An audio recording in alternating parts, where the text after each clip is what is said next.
নমস্কার। শুরু করছি কবিতা আবৃত্তি। আমার আজকের নিবেদন কবিগুরু রবীন্দ্রনাথ ঠাকুরের বর্ষার দিনে। এমন দিনে তারে বলা যায়, এমন ঘন ঘর বরিশায়, এমন মেঘস্বরে বাদল ঝরঝরে, তপনহীন ঘন তমসায়। সে কথা শুনিবে না কেহ আর, নিভৃত নির্জন চারিধার। দুজনের মুখোমুখি গভীর দুঃখে দুঃখী।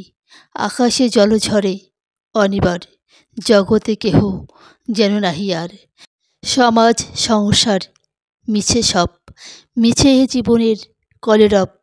কেবল আঁখি দিয়ে আখির শোধা পিয়ে, হৃদয় দিয়ে হৃদয় অনুভব। আধারে মিশে গেছে আর সব।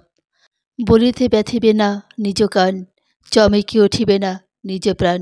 সে কথা আঁখি নীড়ে মিশিয়া যাবে ধীরে, বাদল বায়ে তার অবসান। সে কথা ছেয়ে দেবে দুটি প্রাণ, তাহাতে এ জগতে ক্ষতিকার।